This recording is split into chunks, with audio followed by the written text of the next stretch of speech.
Our programs offer many languages. Please visit suprememastertv.com/schedule. Nos programmes offrent plusieurs langues. Veuillez visiter suprememastertv.com/schedule. Nuestros programas ofrecen varios idiomas. Visiten suprememastertv.com/schedule. మా కార్యక్రమాలు అందజేస్తున్నాయి అనేక భాషలలో. దయచేసి చూడండి suprememastertv.com/schedule. Morn sang, a form of communal morning singing, is a perfect example of the Danish samfundssind culture, which is about community spirit and social mindedness. Godmorgen lille land, et land med sol, et land med dis, med kyst af sten og sand, som havets bølger slikker, med bakker skabt af is, koldt eller venligt skiftevis. Danish Cultural Art, Part 1 of 2. Continue watching to find out more. Tegn med blink af hav og sø.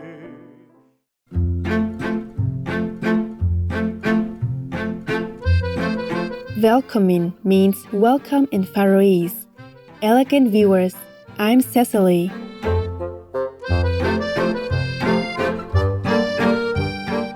The sweet people of the Faroe Islands pray for the spiritual upliftment of humankind.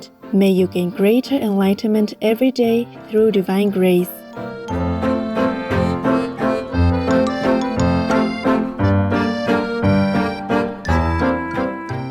Welcome to our program, Danish Cultural Art, Part 1 of 2.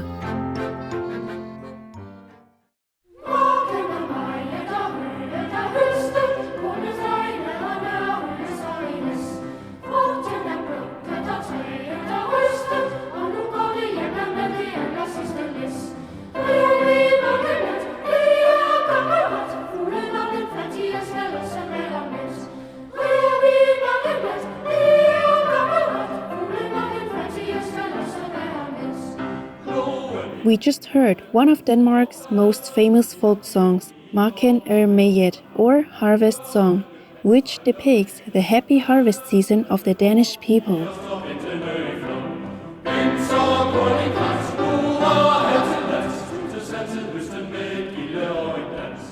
Denmark, the smallest and southernmost of the Scandinavian countries, neighbors Norway, Sweden and Germany.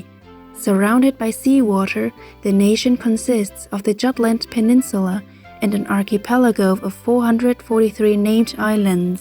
The Kingdom of Denmark is a unitary state comprised of Denmark proper in northern Europe and two autonomous territories, the Faroe Islands and Greenland, which lie in the Atlantic Ocean.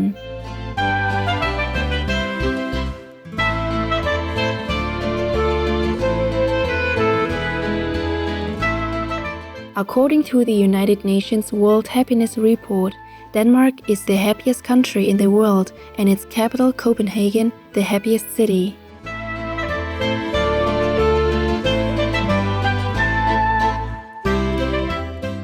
The Danish language is a descendant of Old Norse, which was spoken by the Germanic peoples of Scandinavia during the Viking era. In those days, sea levels were much lower than they are now, and mainland Europe and Scandinavia were linked with Britain.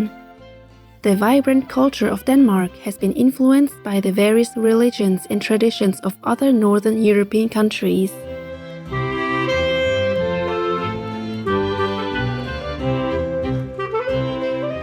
Today we are happy to share with you the fascinating art forms of Danish folk music and dance. Traditional music was the common musical culture of Denmark until around 1900, when classical music was introduced and folk music became marginalized to rural areas. The folk instruments of Denmark include the lyre, the accordion, the giga, the hummel and the fiddle. Dating back to the late Bronze Age, circa 1000 BC, the earliest musical instrument was the lyre, a horn cast in bronze, consisting of a mouthpiece in several segments or pipes made in straight or curved shapes so that the long instrument could be carried more easily. With no finger holes, the lyre is played by various movements of the lips, facial muscles, tongue, and teeth.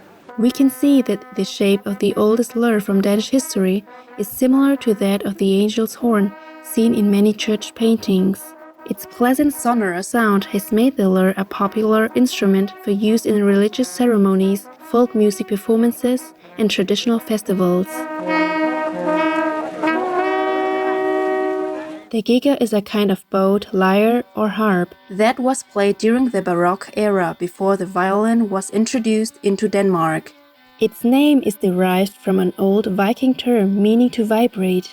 Nowadays, the instrument is almost extinct, but some folk musicians have revived the giga for use in live performances.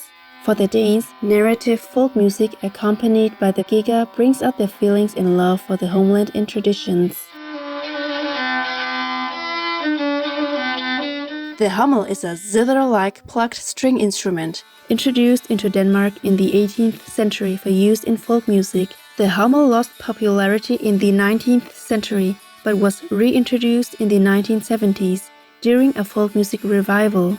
For more than 170 years, fiddle and accordion music have also been played together to accompany rhythmic Nordic folk dances. In particular, the accordion has been popular for accompanying dances like the waltz and polka. The earliest known Danish traditional music is found in handwritten tune collections, such as the large collection by Rasmus Storm from around 1760. In the 17th and 18th centuries, professional musical performances were monopolized by town musicians who traveled to rural areas to play. They were the only musicians allowed to perform for a salary within assigned regions. Gradually, urban music and dance styles from other parts of Europe came to Denmark's rural areas and replaced earlier styles. Although urbanization took away the focus on traditional music, Danish ethnomusicologists since the 20th century have documented collections of folk music, songs, and dances. The Danish Folk Council was also recently formed to promote the traditional music of Denmark both nationally and internationally.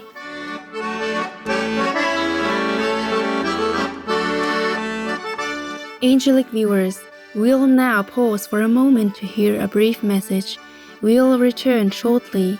Please stay tuned to Supreme Master Television.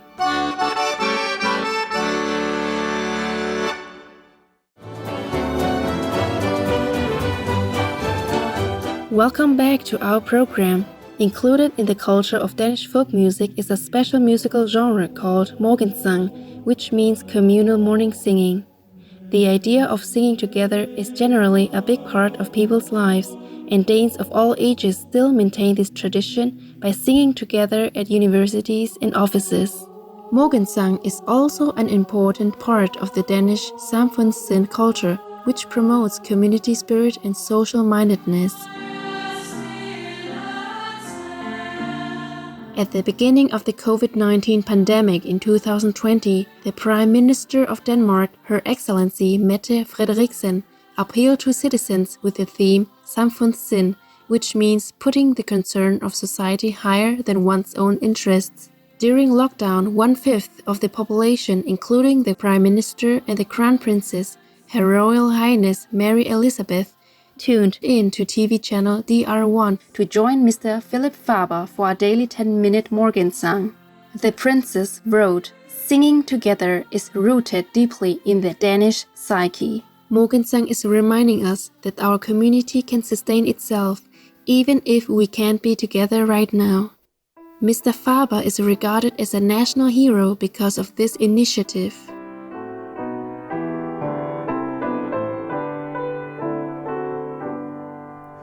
Godmorgen lille land, et land med sol, et land med dis, med kyst af sten og sand, som havets bølger slikker, med bakker skabt af is, koldt eller venligt skiftevis. Godmorgen øvet nu ser vi Danmarks buetegn med blink af hav og sø. De slanke lyse broer i sol, i blæst, i regn, bærer de os fra egen til egen. Perhaps it's largely due to its samfundssind culture that Denmark became the first European country to step out of lockdown in the spring of 2020.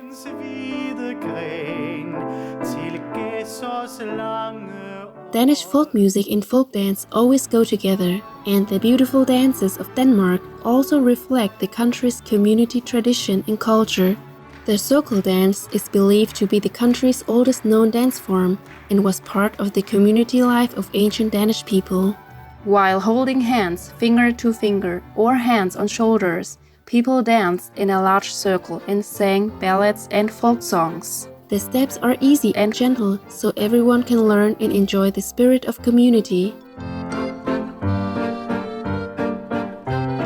The circle dance is also an ancient traditional dance in many other cultures performed in ceremonies or rituals or at festivals to strengthen community spirit and togetherness. Nowadays, the circle dance has experienced a revival in the whole country, with the Faroe Islands being the only place that has maintained this folk dance tradition since the Middle Ages. The Old Danish circle dance is also known as the Faroese chain dance. On the Faroe Islands, it is danced only to the rhythmic accompaniment of folk songs without instrumental backup. Dancing in a big circle around Christmas trees is another old and unique Danish tradition. Danes first admire the Christmas tree for a while and then do their folk dance in a circle. This custom is part of the Danish hygge culture, which involves creating a warm atmosphere and enjoying the good things in life with good people.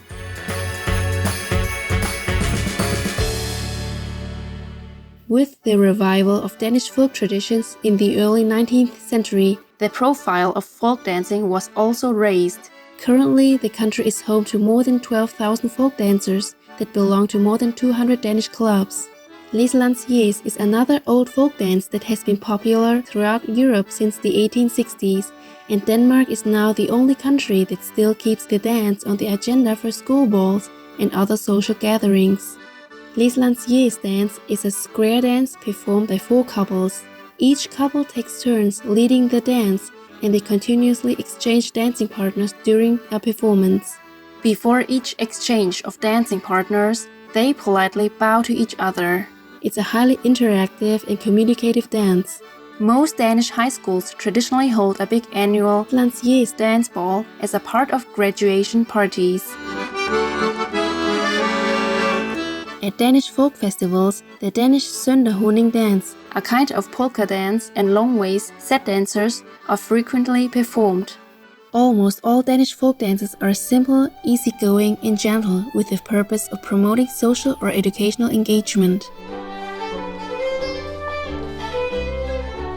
In Greenland, the folk culture is special. Before Danish colonization in the 18th century, the frame drum called kilat in Greenlandic was the primary musical instrument. The Inuit people of Greenland have their own drum dance styles, which are important to the culture.